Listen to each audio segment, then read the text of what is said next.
राना साहब, पाकिस्तान के इंसाफ का लॉन्ग मार्च माजी करीब की निस्बत ये पजीराई ज्यादा मिल रही है या तब पजीराई ज्यादा थी?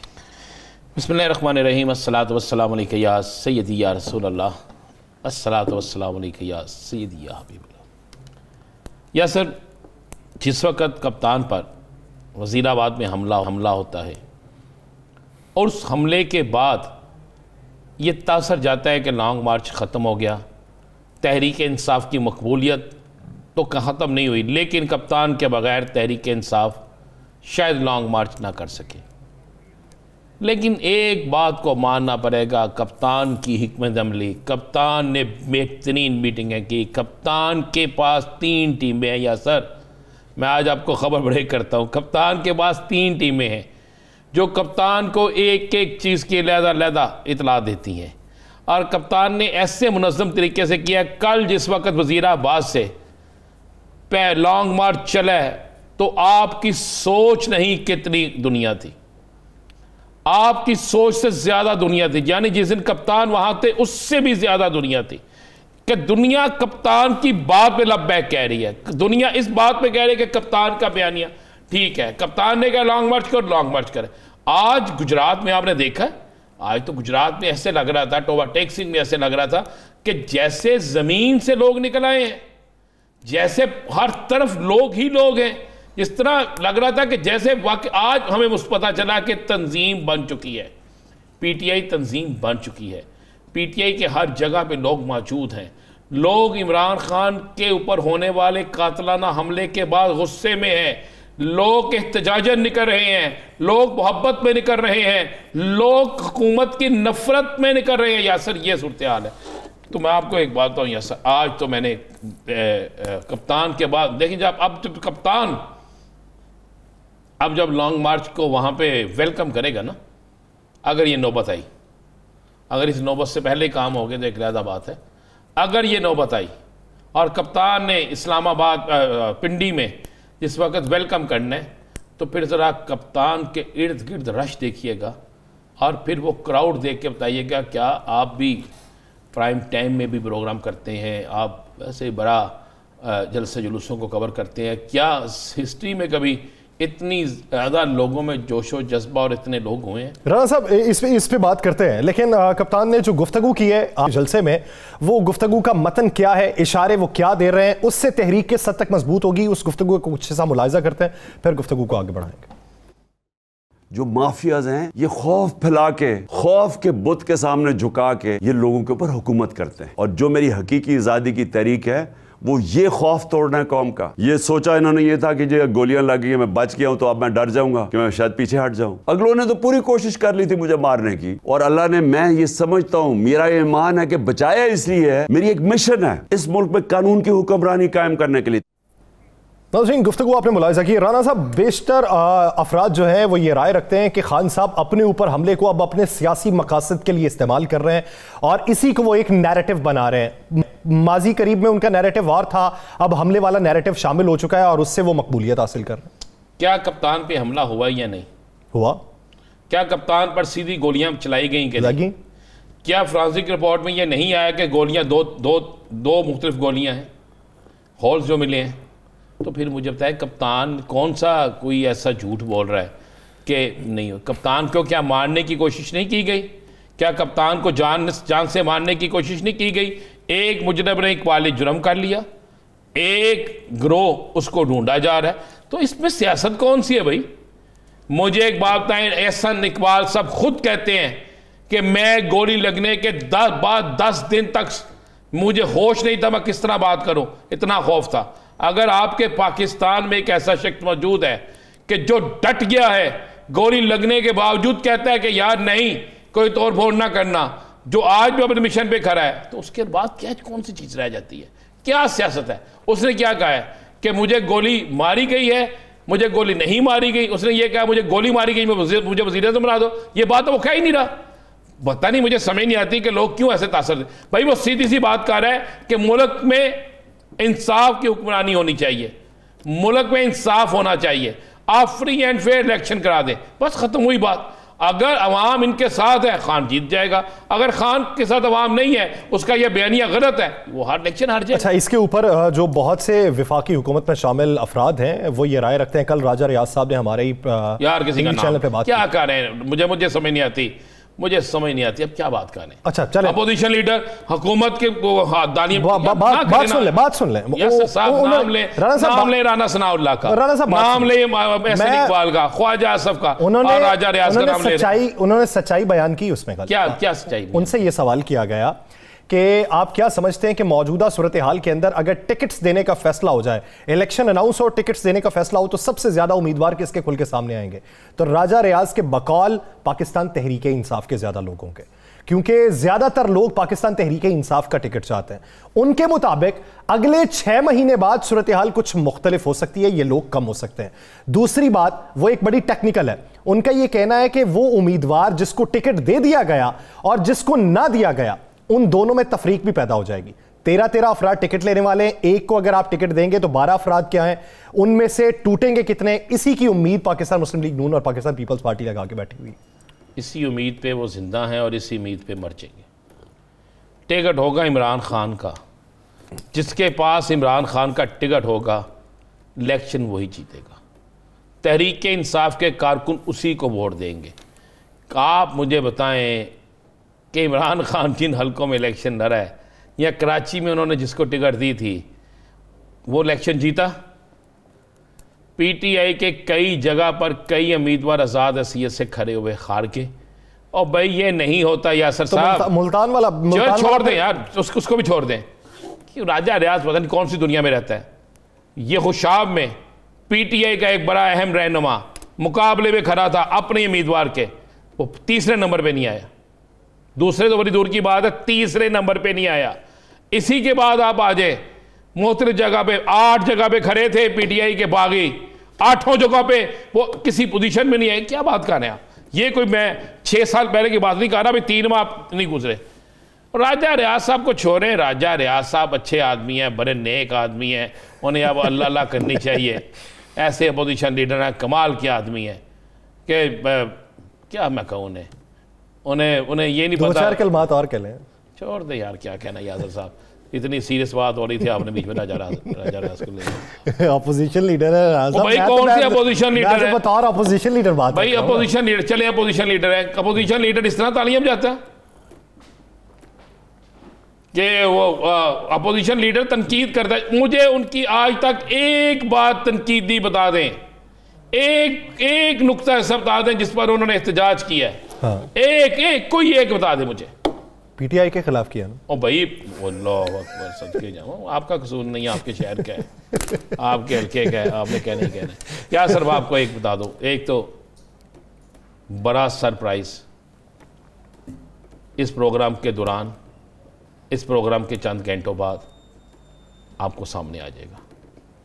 आप ज़रा गौर करें। चले अब आपकी ख़बर की तरफ चलते हैं ना, ज़रा गौर करें। राजा रियाज बेचारा मासूम आदमी है, उसको छोड़ दें ज़रा। 2 दिन से मुझे बताएं, ये हुकूमती तर्जमान, ये हुकूमती हकीम, ये किधर गए हुए हैं? ये शहबाज शरीफ के साथ गए हुए हैं? किधर आए? आपको अपनी स्क्रीन पर 2 दिन से हुकूमत के आला तरीन ज़िम्मेदारान जो दिन में 20 दफ़ा आते थे, 20 दफ़ा, जो आके मौला जट बनते थे, अब कहाँ हैं? कहीं नजर आ रहे हैं आपको? आप बता दें कहाँ है? हमें तो लगता है खामोशी, एक आध दिन की खामोशी इख्तियार की है उन्होंने। एक आध दिन की नहीं है इंशाल्लाह, हम तो न्यूट्रल है जी, अब क्या करें। एक आधे दिन की नहीं है, अब मुश्किल खामोशी है, थोड़ा दिन सब्र तो कर लें। ये 10 से 20 तारीख जो है ना, ये बड़ी मज़ेदार दिन है। ये पिछले 72 घंटों की कुछ मीटिंगें जो थी ना, उनके रिज़ल्ट आना शुरू हो गए हैं। भाई अब क्यों नहीं बोल रहे? आप क्यों खामोश हैं? बहुत से लोगों की बहुत सी चीज़ें बहुत सी जगहों पे पहुंच गई हैं। बहुत से लोगों को बहुत सी जगहों से बहुत से पैगामात पहुंच गए हैं। बहुत से लोगों को कह दिया गया है। और अब अगर बाऊ जी की हदायत के मुताबिक वो बगावत करते हैं तो बगावत कुचली जाएगी। अगर वो रवैया तब्दील करते हैं तो उसकी सज़ा मिलेगी। अगर अब वो ये समझते हैं कि हम मज़ीद किसी को ब्लैकमेल कर लेंगे तो ये भी उनकी ख्वाहिश पूरी नहीं होगी। आप मेरे सारे इशारे समझ गए। अचानक से ये खामोशी नहीं हुई, ये दो बड़ी अहम मीटिंगें हुई हैं। उन दो बड़ी अहम मीटिंगों में बड़ा वाज़े पैगाम किया है, बड़ा वाज़े पैगाम। ऐसे तो नहीं अचानक, अब भी इस वक्त जिस वक्त हम बात कर रहे हैं बड़ी अहम मीटिंग हो रही है और उस बड़ी अहम मीटिंग के बाद कोई बड़ी अहम खबर आने वाली है। एक मीटिंग बाऊजी के पास हो रही है, एक मीटिंग पाकिस्तान में हो रही है। वो बताएं, जो पहले मीटिंग हुई है बाऊजी के साथ मियाँ साहब की, छोटे मियाँ साहब की, उसका नतीजा क्या रहा है? क्योंकि उधर का जो लंदन का मीडिया है, जो पाकिस्तानी मीडिया से बिलोंग करते हैं, उन्होंने सवाल किया तो उन्होंने कहा जी तसल्ली से बैठ के किसी ने जवाब देंगे। आप मुझसे सच पूछना चाहते हैं या कुछ और पूछना चाहते हैं? सच पूछना, और क्या बताएंगे राना साहब? मुझे एक बात बताएं, वहाँ का जरा मीडिया की फुटेज तो निकाल लें जब मरियम नवाज शरीफ साहब की। राना साहब उस बात को छोड़िए, वो क्यों छोड़ूं भाई, मैं क्यों छोड़ूं? आप फिर मीडिया क्यों कहते हैं? चले मीडिया क्यों कहते हैं? मैं पेड मीडिया भाई, माजरत सारा ही पेड है, सारा पेड नहीं है बीच में। चले मैं फिर उनकी तर्जुमानी कर रहा हूँ ना, मैं उनकी तरफ से पूछ रहा हूं। आप पेड की कर रहे हैं? नहीं, जो दूसरा है दूसरा। अच्छा मैं कहा शायद पेड की कर नहीं, पेड।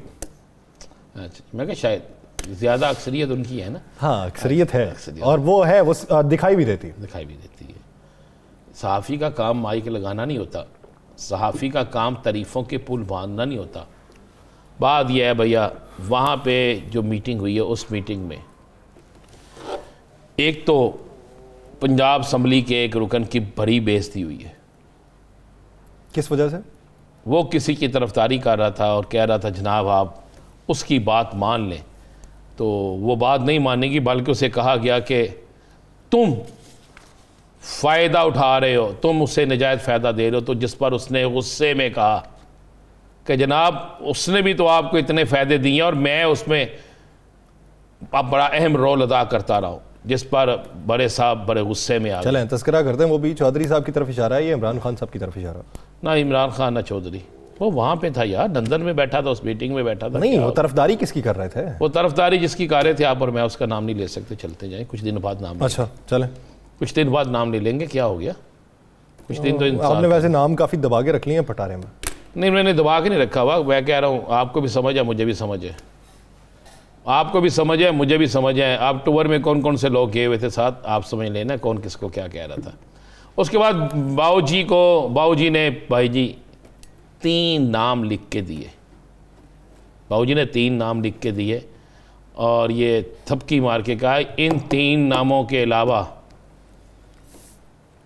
किसी और को नहीं होना चाहिए। खबर पे लेना आप, खबर आपको दे रहा हूँ मैं। उसके बाद डिस्कस वहाँ पे हुई, जनाब वो आसफ अली जरदारी साहब ने भी कुछ नाम, तो पता है बाऊजी ने क्या कहा, मैं ऑन द रिकॉर्ड की खबर कह रहा हूँ। ज़राए कहते हैं कि नहीं भाई, जिसकी तस्दीक कर दी अभी मूसा गिलानी ने एक टीवी चैनल पे कि हमसे तो मशावरत ही नहीं हुई, तो कहा गया नहीं आप इन्हीं नामों पे रहें जो आपको कहा गया है, हुकूमत आगे हमने करनी है या उनको देनी है? हाँ, ये तो यकीन दहानी पीपल्स पार्टी को कहीं ना कहीं किसी ना किसी कोने में तो वो हल्की सी दे चुके हैं। ख़त्म हो गया यकीन दहानी। ज़रा आप सब्र तो करें, सब्र करें, मैं आपसे कह रहा हूँ सब्र तो करें। आपको अब कई जगह से शोर मचता नज़र आएगा, ज़रा थोड़ा सा इंतज़ार करें। ये ज़्यादा इंतज़ार की तो बात ही नहीं है, ये बिल्कुल थोड़ा सा इंतज़ार करें, आपको बहुत सी जगह से बहुत सी चीज़ें नज़र आएंगी। यासर साहब, इस मीटिंग में जो चीज़ें तय हुई है, नाम मैंने आपको बता दिया, फिर कहा गया, मैंने एक और चीज़ बता दिया, 5 से आगे भी एक नाम दिया गया, कहा गया इस तरह कर लें। फिर उसके बाद किसी और के हवाले से बात हुई कि ऐसे उन्होंने कहा नहीं ऐसे कुछ नहीं होगा, आप बस यही काम करें। और जिसका एक बंदा वहाँ पे सिफारशी था, तो उससे कहा गया कि भाई जो हमारे साथ हो चुका है अब हमने भी करके हिसाब बराबर करना है, अब हमने भी हिसाब बराबर करना है, ये लफ्ज़ इस्तेमाल किया गया। अब आपको अगली खबर दे दूँ,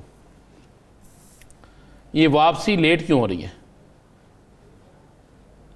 पाकिस्तान आपके अगले महीने नहीं होगी? अगले महीने नहीं होगी? नहीं भाई, और भी जो लोग वहाँ गए उनकी वापसी क्यों लेट हो रही है? अच्छा, मियाँ साहब आ गए? नहीं। तो फिर वो कौन है इस मुल्क के, वो क्या है? अभी तक वज़ीर आज़म। तो मुझे वज़ीर आज़म को कहाँ होना चाहिए इन दिनों में? वो कहते हैं भाई की इयादत करने भी तो जा सकते हैं ना, उनकी हाल पुरसी करने के लिए।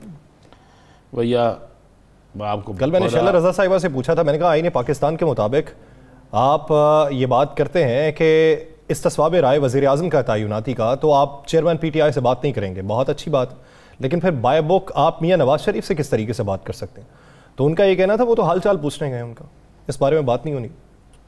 तो मियाँ नवाज शरीफ साहब ने क्या कहा, तो सुनी ना आपने उनकी टॉक कि बरी तैनाती के हवाले से फ़ैसला हो गया। उन्होंने कहा, हमने तो नहीं कहा। और वहाँ पे जो लोग, मैं आपको मैंने अंदर का सारा हाल सुना दिया, आपको ये सारा कुछ बता दिया है। वहाँ पे लोग सर्दियों में लंदन नहीं जाते भाई, वापस आते हैं, पाकिस्तान आते हैं।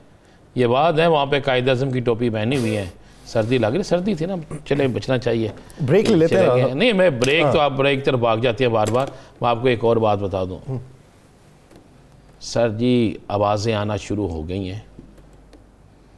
10 नवंबर से 20 नवंबर तक सब बदल जाएगा। 10 नवंबर से 20 नवंबर तक बहुत कुछ बदल जाएगा।